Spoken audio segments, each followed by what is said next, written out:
You want to know what truly shatters you? It's not just seeing your boyfriend making out with your best friend in a resort pool on Instagram.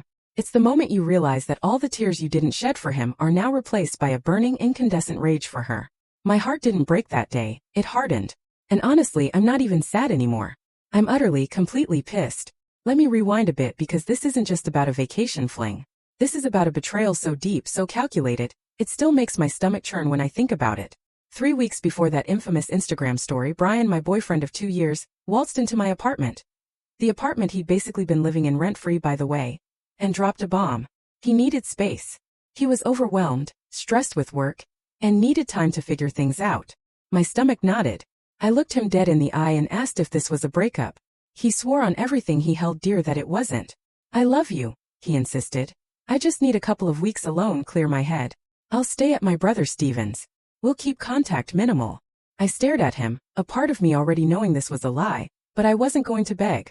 If he had one foot out the door, I wasn't about to crawl on my knees to keep him. So I told him to take his time, figure his stuff out. He packed a single bag and left, and I tried to go about my business. Yeah, it sucked. But I refused to fall apart over a man who couldn't communicate like an adult.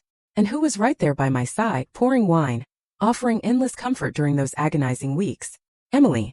My best friend. My confidant. The person I had trusted with every single private thought, every insecurity, every doubt I had about Brian and our relationship. She was constantly texting, inviting me out, telling me Brian was probably just scared of commitment and would come running back. She knew everything, every argument, every secret I'd ever shared about my relationship with Brian because that's what best friends do. Right? Wrong. So unbelievably wrong. It was 2 Fridays ago. I was at work trying to make the best of my lunch break, scrolling mindlessly through Instagram while eating a sad sandwich. Emily's story popped up. Some gorgeous sunset beach photo. Pretty, I thought, swiped to the next. And that's when my world imploded. There he was. Brian. In a resort pool. Emily's arm draped casually, intimately around him. My heart gave a sickening lurch. And then the next story. Them. Kissing. A full-blown passionate makeout session in the pool. The caption below? Sometimes the best things are unexpected, red heart. My coworker Maggie sitting across from me gasped. I guess my face, my entire body had just frozen. But I didn't cry. No tears came. Instead, a cold, hard knot of fury began to form deep in my gut. I called Emily immediately. Voicemail. Called again. Voicemail. I texted her, my fingers trembling. What the actual hell is going on? No response. Meanwhile, she was still posting.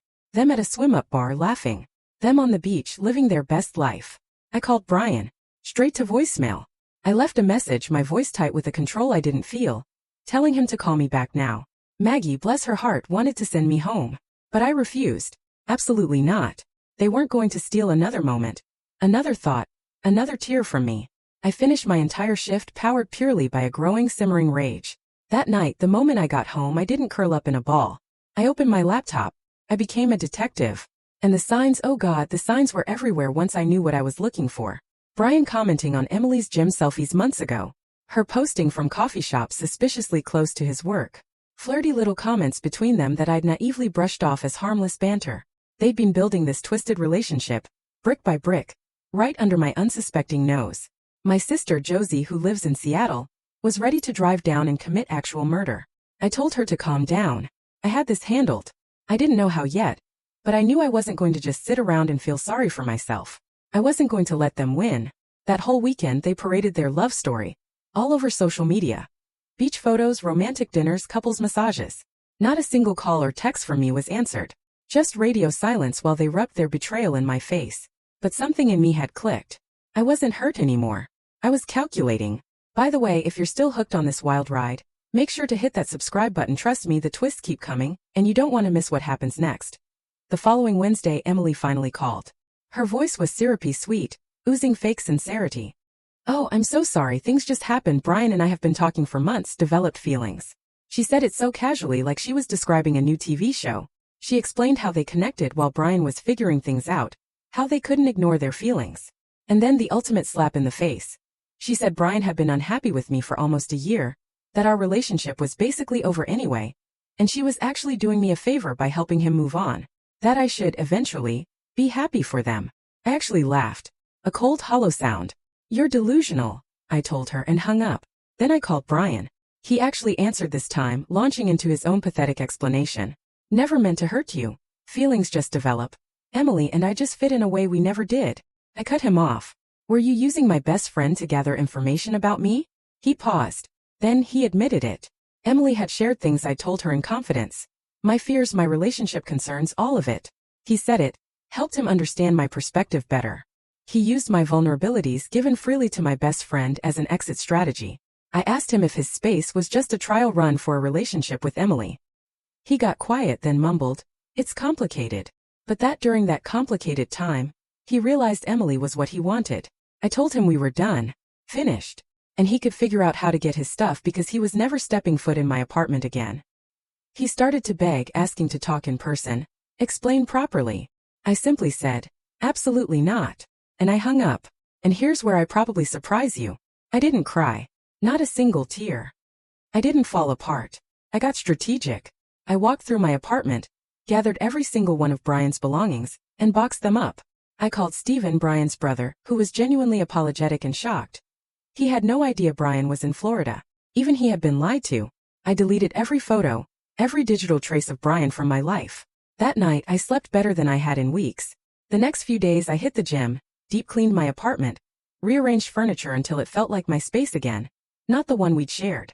Meanwhile, Emily posted their arrival back from the trip, looking tan and happy. Soon they were posting full-blown couple content, acting like they'd been together forever. Our mutual friends were split. Some reached out to me disgusted. Others just accepted it, commenting on their photos like everything was normal. I unfollowed anyone who supported their blatant disrespect. My mom called worried. I told her I was fine. And I really was. Angry but fine. I spent the next week watching them thinking. Cheaters, I realized, don't just lose their partner. They lose the benefit of everything that partner knew about them, everything they protected them from, everything they could have warned the next person about. And I knew things. Oh, did I know things? Emily had a history. A pattern. She cheated on every single boyfriend she'd ever had. She told me this years ago, drunk in confessional. She got bored easily, craved the thrill of something new, couldn't help herself. She cheated on her ex, Jason, 3 times before he finally dumped her. I comforted her through that breakup, listening to her cry about how she wished she could be faithful. Brian, the idiot, probably thought he was special. And Brian? Brian had his own issues. His jealousy, his need to control, his paranoia about male friends. Things I'd navigated carefully because I loved him. Things that would absolutely resurface once the honeymoon phase with Emily wore off. They thought they'd won, ridden off into the sunset. But I wasn't done watching. And I definitely wasn't done planning. It was Friday night, exactly 2 weeks after I'd seen that first damning Instagram story. Emily posted a photo of them at a party laughing perfect. I screenshotted it. I had a folder on my laptop now. Their posts, old conversations where Emily confessed her cheating history, timestamps. I opened my notes app. I started writing down everything I knew about Emily's patterns, Brian's weaknesses, the things that would inevitably tear them apart. Then I remembered Jason, Emily's ex. He'd moved back to town a few months ago. I smiled. If Emily thought she could just move on to her next victim without consequences, she was about to learn otherwise. I closed my laptop. For the first time in weeks I slept great. Tomorrow things were going to be set in motion. Okay, so remember how I said I had a plan? Well, it came together faster and more perfectly than I could have imagined. Monday morning I was at Target minding my own business, picking up laundry detergent. I literally almost crashed my cart into Brian. He was with Emily. The look on all our faces was priceless. Emily immediately grabbed Brian's arm, as if I was about to physically assault them. I just stood there, cart in hand, staring. And Brian actually had the nerve to smirk at me. A smug, triumphant smirk. Then he put his arm around Emily's waist, pulled her close, and made a show of kissing her cheek while looking directly into my eyes. "Hey," he said in this fake concerned voice that made me want to throw my Tide Pods at his head. "Didn't expect to see you here. You doing okay?" I just smiled a thin, tight smile. "I'm doing great, thanks for asking." Emily, all sugar and sweetness, chimed in. "Oh, we really hope there are no hard feelings. We're just following our hearts, and we hope you can be mature about the situation." Mature? After what they'd done? Brian jumped in. "Yeah, it would be really sad if you couldn't move on and kept dwelling on the past. You should focus on finding your own happiness instead of being bitter." They looked like they'd rehearsed this whole condescending speech. I just kept smiling. "I hope you two are very, very happy together." Emily looked genuinely surprised, expecting a scene. Brian looked almost disappointed I didn't give him the drama he so clearly craved. I walked away, my blood boiling, but my composure utterly intact. Wednesday, I was working at the pharmacy when Emily walked in. Of course, she came straight to my register even though 2 others were open. She wanted to rub it in. She stood there, acting overly friendly, asking how I'd been, suggesting we grab coffee sometime and talk things through like adults. I told her I was pretty busy. And then she leaned in, whispering, "Oh, I'm sure. Must be hard adjusting to being single again. Brian is amazing, by the way. So grateful things worked out this way. Maybe if you'd been better at keeping him interested, he wouldn't have looked elsewhere." I handed her the prescription bag without a word. She left, looking incredibly satisfied with herself. That night I sat down and truly thought about what I wanted. I didn't want Brian back. Seeing him at Target made that crystal clear. He was a smug, pathetic man who thought he'd won. Emily was a snake who reveled in rubbing her betrayal in my face. I wanted them to hurt, the way they hurt me. And simply getting back together with Brian wasn't enough. They needed to experience real betrayal, real humiliation. That's when I remembered Jason again. Emily's ex. The one she'd repeatedly cheated on. The one she'd drunkenly confessed about. I found him on Instagram through Emily's old photos. He looked like a decent guy, outdoorsy, normal. I sent him a DM that Friday night introducing myself, saying I had some questions about Emily if he had time. He responded Saturday morning. "Sure. Happy to talk about Emily. Since she's apparently moved on to destroying other people's friendships now." He'd seen the social media drama. We met Sunday afternoon. Jason showed up in a hoodie and jeans, exactly like his photos. We found a quiet booth and I laid it all out. Emily, my best friend, sleeping with Brian while pretending to support me, the whole sordid affair. He wasn't surprised. "Classic Emily behavior," he said. He told me how she cheated on him with a coworker, then a guy from her gym, then some random dude at a bar. Each time she cried, apologized, swore it wouldn't happen again. Each time he believed her because he loved her. I asked him when they broke up. "About 9 months ago," he said. The final straw was finding flirty messages to 3 different guys on her phone. He confronted her and she tried to blame him, saying he was too boring. Then I asked the crucial question. Had Emily contacted him recently? He pulled out his phone. Messages from the past week. Emily texting him saying she missed him, wanted to catch up. Sending photos of old restaurants, saying they made her think of him. Asking to grab drinks. He'd been ignoring her, wise to her manipulation. But the dates confirmed it. She'd started contacting Jason right after returning from Florida. While posting couple photos with Brian, she was already lining up her next option. I leaned back, a plan crystallizing in my mind. "Jason," I said, "I have a proposition for you." He raised an eyebrow. "What kind of proposition?" I told him I wanted to expose Emily for exactly who she was. Show Brian and everyone else that she was a serial cheater who would never change. But I needed his help. He asked what I had in mind. I laid it out. Respond to Emily's messages, agree to meet her, let her flirt, escalate things. And when she inevitably tried to sleep with him, because based on her pattern that's exactly what she would do. I wanted him to record it. Jason stared at me for a long moment, his face unreadable. Then he asked, "Are you serious?" "Completely," I said. "Emily destroyed my relationship, my friendship. She's rubbing it in my face. She deserves for Brian to see who he's chosen over me." He said he'd think about it, asked for a day. Monday evening he texted me. "I'm in." We met again Tuesday, planning everything.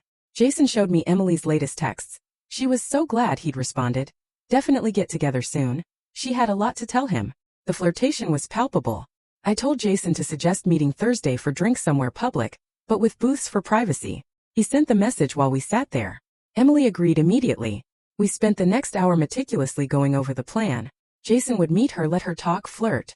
If she made a move, he'd go along, but his phone needed to be recording.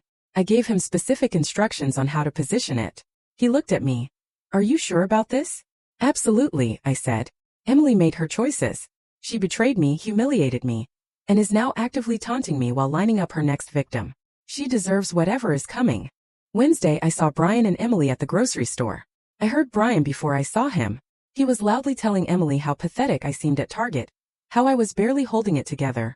Weak and emotional. Emily giggled. Brian said he felt bad for me because I clearly had no idea he was unhappy, and it must be such a blow to my ego. Emily agreed, adding that I'd probably never find anyone as good as him. The audacity. He left me, for her. But I ducked behind the bread display. I needed them to feel smug. I left my cart and walked out of the store. If I stayed, I would say something I couldn't take back. And I needed them to think I was broken while my plan came together. Thursday evening. I texted Jason, "Good luck." He replied with a thumbs up. I spent the night pacing, my phone clutched in my hand. Josie called asking if I was insane. I just said, "Emily deserves this." Around 11 p.m. Jason texted, It worked. Got everything. You were right about her. I called him immediately. He answered, his voice a little hoarse from his car. Emily, he said, had been all over him from the moment they sat down, touching his arm, leaning close, talking about how much she missed him. After 2 drinks, she suggested going back to his place. He agreed. Once there, he strategically placed his phone on the dresser, recording.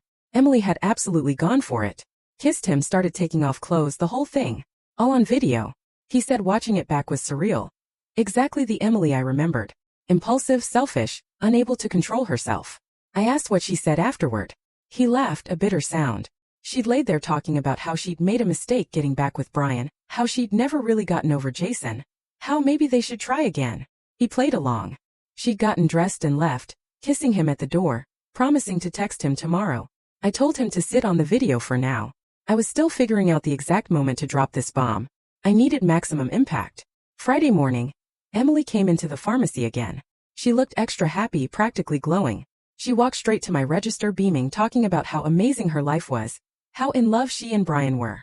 Never been happier, she practically purred. I processed her prescription silently. Then she said it.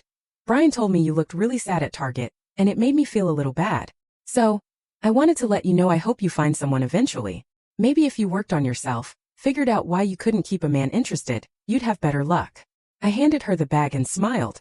A genuine, serene smile. Actually, I said, I have been working on myself a lot lately, and I'm feeling really good about where things are headed. She looked confused, clearly not the reaction she expected. Saturday, Brian texted me out of nowhere. Heard I was having a hard time. Wanted to make sure I was okay. Said he still cared about me as a person. I didn't respond. Sunday, he texted again, saying Emily felt bad and they hoped we could all be mature enough to stay friends. I responded, tell Emily she should focus on her relationship with you. Seems like it might need her full attention. He sent back a confused emoji. I left him on read. Monday, Jason texted, asking if I decided what to do with the video. Emily was blowing up his phone, wanting to see him again. She was fully checked out of her relationship with Brian, even while still posting couple photos with him. I told Jason to hold tight. I was waiting for the perfect moment. Tuesday morning it arrived. Emily posted a long saccharine caption about finding your soulmate and the one, with a photo of her and Brian at a restaurant. The comments were flooded with congratulations. I screenshotted it, sent it to Jason. It's time. He called me and we made the final plan. Wednesday evening, Brian and Emily were going to get exactly what they deserved, and I was going to enjoy every single second of it. Okay, so you're all probably dying to know how this played out. And honestly, it was even better than I imagined. Wednesday evening, Jason texted me. Emily had just messaged him, asking if he wanted to come over. Brian was working late, she was bored, wanted company. He screenshot it for me. She'd literally used a winky face emoji. I told Jason to say yes, but to suggest they meet at that bar first, then go back to his place. I needed to ensure the video showed Emily's clear initiation, her deliberate act of meeting her ex while Brian was at work. Jason agreed. He was meeting her at 8. I sat in my apartment watching the clock, my phone a constant beacon of anxious energy. Around 9 o'clock, Jason texted, she's here. This is happening. I paced my living room for the next 2 hours. Josie called, freaking out, asking if I was really going through with this. I told her, absolutely. Emily deserves everything that's coming. Josie's side said she supported me, but also thought I was kind of terrifying right now, and she was glad we were sisters, not enemies. Around 11:30, Jason texted, done. She just left. Sending you everything now. My phone buzzed with the video file. Jason had positioned his phone perfectly on his dresser. The video was clear. You could see Emily's face, hear her voice. She was laughing, flirting, initiating everything. I saved the video to 3 different places. Then I sat there savoring the moment, deciding on the best way to make sure Brian saw it. Thursday morning, I had an idea as I was getting ready for work. I created a burner Instagram account. No profile picture, random username. I sent the video to Brian in a DM. Just one message. Thought you should know who you're really dating. This was last night while you were at work. Then I sent the exact same video to Emily from the same burner account with the chilling message. Brian's going to see this. Might want to get your story ready. I went to work feeling a surge of power I hadn't felt in weeks. Maggie asked why I looked so happy. You'll find out soon enough, I told her, my smile mysterious. Around noon my phone started blowing up. Brian was calling me. Emily was calling me. Texts from both of them. I ignored everything. I kept working, focused, unbothered. Brian's messages went from confused to angry to desperate over the course of 3 hours.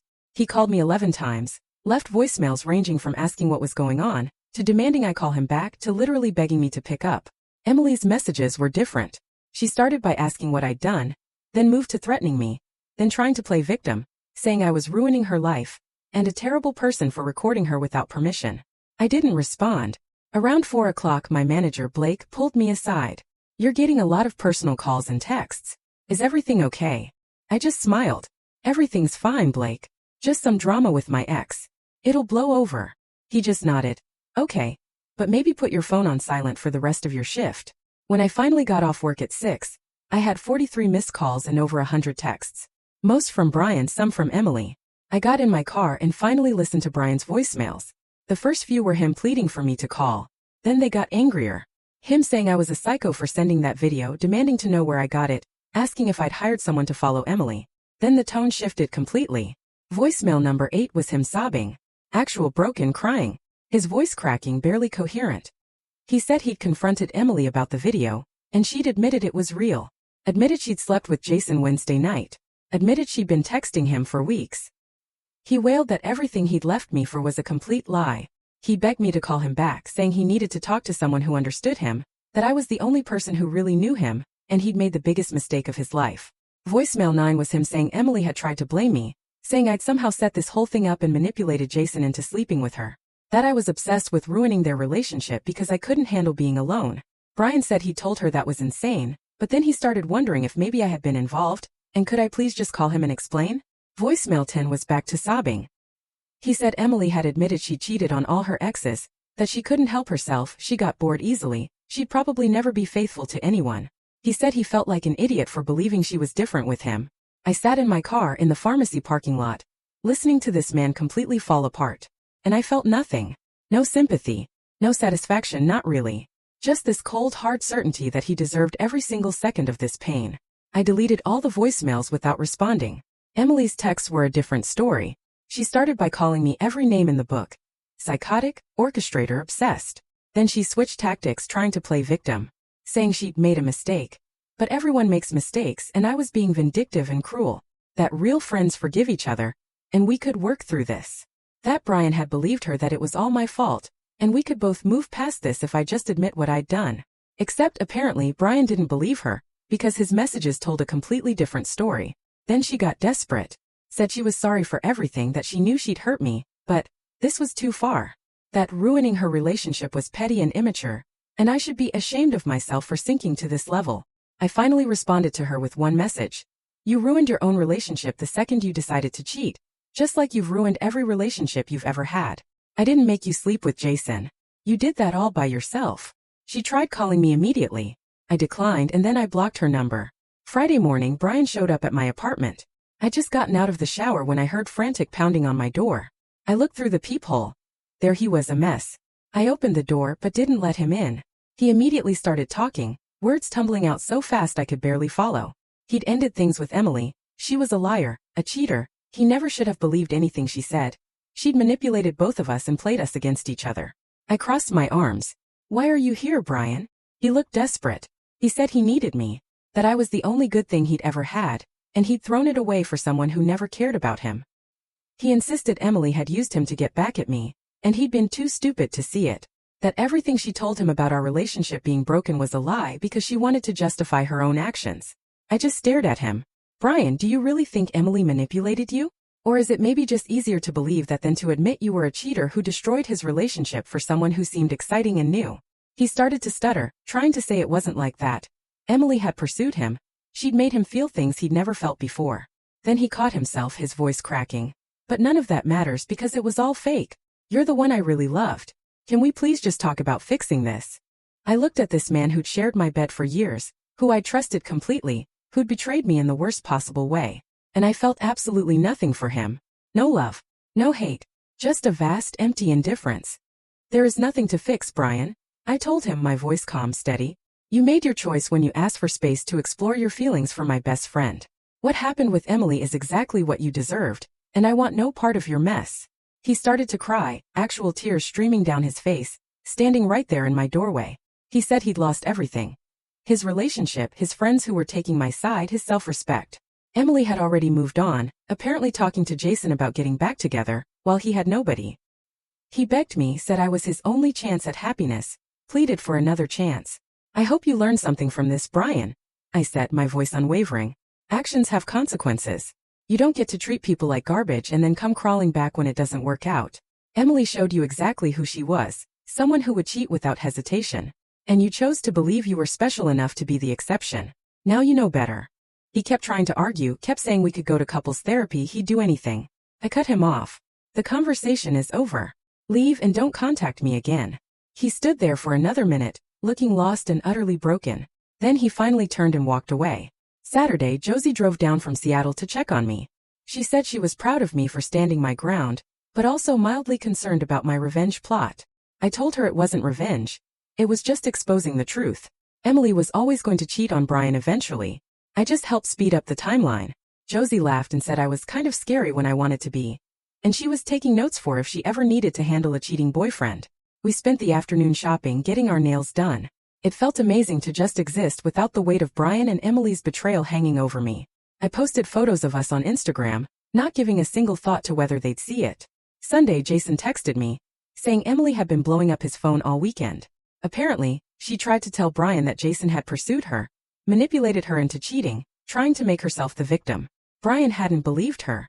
He'd actually sent Jason a message, apologizing for Emily's behavior, and saying he understood now that Emily was the problem, not Jason or me. Jason said it was wild watching Emily spiral and try to rewrite history when there was literal video evidence of her initiating everything.